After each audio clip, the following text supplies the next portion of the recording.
Daríamos el micrófono a la maestra Gabriela Rodríguez. La maestra Gabriela Rodríguez es directora general de Afluentes y presidenta del Consejo Consultivo Ciudadano para la Política de Población. Es maestra en Antropología Social, dedicada a la sexualidad de adolescentes. Escribe en el periódico La Jornada sobre política sexual. Adelante. Muchísimas gracias. Un gusto estar aquí. Un agradecimiento muy especial a la doctora Silvia Yorguli, al Colegio de México y a Carlos Echarri de la Sociedad Mexicana de Demografía por la organización tan oportuna, tan importante de este foro. Un placer estar en esta mesa con amigos entrañables de muchísimos años, a quienes admiro muchísimo, mis maestros, de quienes he aprendido muchísimo. Yo voy a hablar 15 minutos del tema de la educación sexual. Acá, ¿verdad?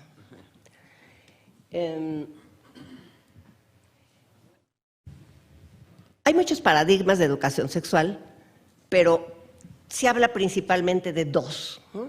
El que se llama la educación integral de la sexualidad y el que se llama el modelo de abstinencia, ¿no? El ABC, abstinencia para los jóvenes, be faithful, ser fiel para los casados, usar condón para los otros. ¿Quiénes se llaman quiénes son esos otros? Porque no son ni los… ¿no? Esa es la ABC, con muchísimo dinero, como ustedes saben, esa campaña desde el Partido Republicano de Estados Unidos, campañas a toda el África, Centroamérica, con intentos a México de incorporar ese enfoque que está hoy demostrado que, porque pues puede ser un mensaje interesante, ¿no? Retrasa, no empieces tan temprano, o sea, hay muchas consecuencias de la vida sexual. Pero está demostrado que no retrasa. Por más que le estés diciendo al niño, no, espérate hasta que te cases. Ni la retrasa la edad, ni hasta que se casen. Demostrado en 80 países, vuelven a investigar y decirles que no tengan sexo no provoca que no lo tengan. Eso sí, no hay duda. No favorece el uso de anticonceptivos, el enfoque de abstinencia no evita embarazos no planeados, no evita ITS, hay lugares consistentes, recuerdo, creo que es el caso de Texas, ¿no? Que tiene altos niveles de embarazo y altos niveles de ITS, que son de los que consistentemente han tenido esta política ABC. Y la otra que se llama integral, que en el enfoque anglosajón, porque es un enfoque, cuando dicen integral es porque se habla de métodos anticonceptivos, digamos, ¿no? Nosotros, desde la declaración ministerial en México, desde ahora con las consensos de Montevideo, cuando hablamos de integral, hablamos de un enfoque mucho más amplio que implica un enfoque, perspectiva de género, y un enfoque de derechos humanos. Eso es lo que en América Latina entendemos por integral, que no necesariamente es la Comprehensive Sex Education de la que se habla mundialmente, pero que tiene que ver, sobre todo, por ejemplo, el modelo americano no habla casi nunca de los derechos sexuales y reproductivos, hablan de la salud, es más preventivo, ¿no? Entonces, está demostrado que este enfoque no adelanta la edad, que es la gran preocupación de los directores de las escuelas, de los papás. Es que si le va a hablar de eso, entonces van a empezar antes, le va a dar ideas que no se les han ocurrido a los adolescentes de tener sexo, ¿no? A veces la puede posponer. ¿Por qué lo sabemos? Porque hay gente ¿no? los países que tienen más estudios, más información, ¿no? Pues empiezan un poco más tarde que lo que empezamos acá, por ejemplo, en América Latina o en las zonas rurales de México, ¿no? Entonces, más información, pues más te la piensas, ¿no? Sabes que te puedes embarazar, que puedes tener ITS, entonces empiezan un poco más tarde, reduce el número de parejas sexuales. Claro, muchísima gente sabe por la campaña del SIDA que tener menos parejas sexuales es un factor de menor probabilidad de infectarte.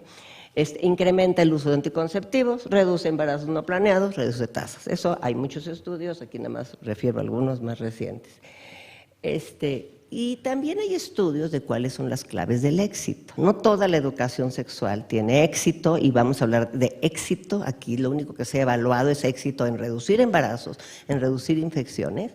Y entonces tiene que ser desde edades muy tempranas, es muy importante capacitar y actualizar docentes, hay que usar la música como expresión emocional.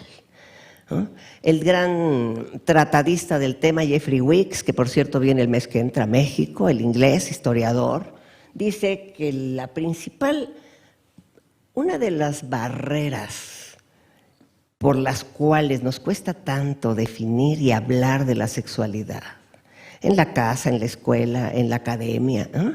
Es porque es un crisol de sentimientos muy poderosos. O sea, va más allá de que si sé o no sé, ¿no? Bueno, pues todas las mamás saben de sexo porque pues han tenido sexo, ¿no? Para tener un hijo. Sí saben, pero no se atreven porque les recuerda emociones, abandonos, celos, quién sabe cuántas cosas hay en cada historia sexual. Muy interesante, esa es la introducción del libro de sexualidad de Weeks, que nos abrió un mundo así, ¿no? de una nueva forma de ver la sexualidad. La sexualidad es muy difícil definirla porque cambia con la historia. No es lo mismo cómo se define la sexualidad en el siglo XXI como se definía en el siglo XIX, ¿no? Porque es una construcción que cada sociedad hace. Entonces, cada quien la define de una manera distinta. El Estado le ha dado más importancia entre más se ha modernizado a este tema. Y al mismo tiempo que el Estado le ha dado más importancia, ha metido más control, diría Michel Foucault, sobre los cuerpos, ¿no? Es toda una visión nueva que nos abrió una visión que rompió el esquema biomédico con que se estudiaba la sexualidad, ¿no? Se necesitan mensajes directos hacia las prácticas. Usa condón en cada ocasión, no nomás la primera vez, porque usan la primera vez el 70% de los jóvenes, pero ya después ya no lo usan siempre.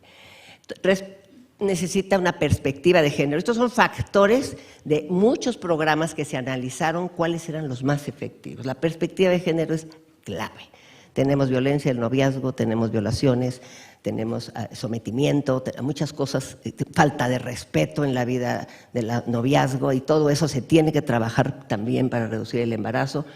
Hay que trabajar toma de decisiones, comunicación en la pareja, hay que fortalecer la autoestima, ¿no? Tú vales, si te amenaza con que te va a dejar porque le exiges usar el condón, pues que te deje, te vas a conseguir a otro que sí va a usar condón. O sea, autoestima, combinar tutoría individual, eso ya es el lujo.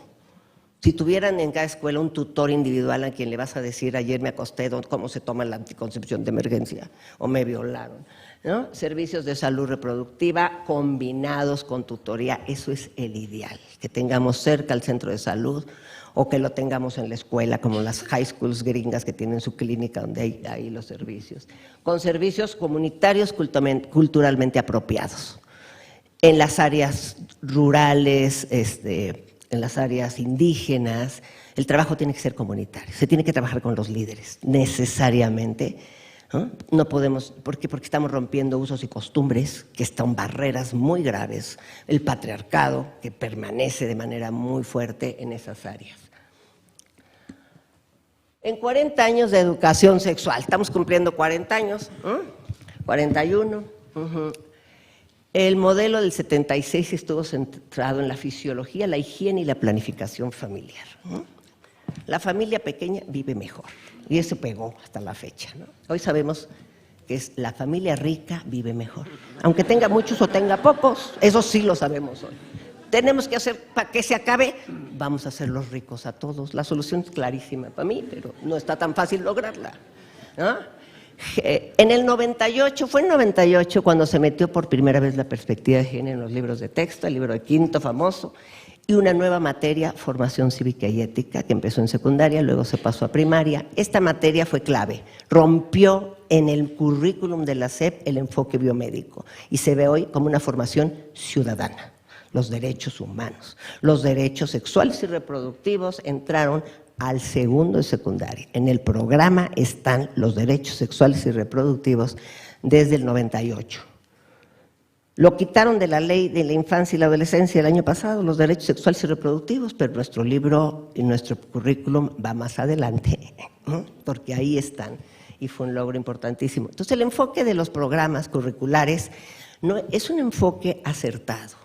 Lo que pasa es que no es consistente. Se necesita volver a ver todo el currículum, desde el preescolar y hasta la preparatoria, y hacer un verdadero camino para qué significa todo, ¿no? Desde, sí hay cosas de preescolar sobre el género, pero no hay verdaderamente un trayecto formativo que te lleve, ¿no? A todo ese tema del género, la identidad, las relaciones sociales, el noviazgo, ¿no? La vida sexual, la vida reproductiva, hay que revisarlo todo. Entiendo que se está haciendo, por aquí van a ir unas compañeras, no sé si llegaron, por cierto, de la SEP, que están en el diseño curricular, hay que hacer esa transformación. Se brinca de preescolar a primaria, se brinca de primaria a secundaria. El brinco de secundaria a prepa todavía es más fuerte. Entonces, hay que hacer mucho todavía ahí. Voy más rápido. Esta encuesta la hizo el CENSIDA y apenas la mostró este año. Importantísima. Son a estudiantes de educación media superior. Se les preguntó, ¿no?, si habían recibido contenidos completos de educación sexual, y miren qué grave está la situación. Sí, en primaria 3% han recibido, en secundaria el 20% y en el nivel medio superior 9%. Es gravísima, ¿no? Es el dato más fuerte, les invito a que la vean, está en la página del CONACYT, pero aquí no se está hablando. ¿Está el currículum? Ok, tenemos que de veras fortalecerlo muy bien el currículum, pero además la verdad es que no se cumple. No ha cambiado las prácticas diarias en las aulas. No me detengo en muchos datos que ya dieron aquí, ¿no? Pero, por ejemplo, muy pocos novios hablan de anticonceptivos antes de su primera relación sexual, y eso es lo que nos interesa mucho, que se hable de este tema antes de tener tu primera relación. Hay actitudes homofóbicas, hay discriminación muy fuerte de los hombres, 40% de los estudiantes, discriminación de género prevalece. Hay violencia en el noviazgo, ¿no?, en la quinta parte de los novios, ¿no? Hay esas las… Y aquí les hablo un poco de lo que hacemos en Afluentes.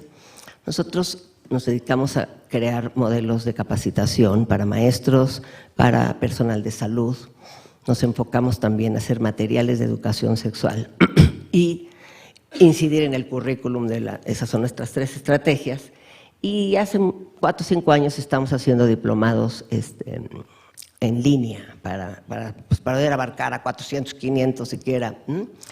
Y es lo que hicimos, una evaluación. Aquí está Silvia Logia, que nos ayudó a hacer esta evaluación de nuestro programa en telesecundarias.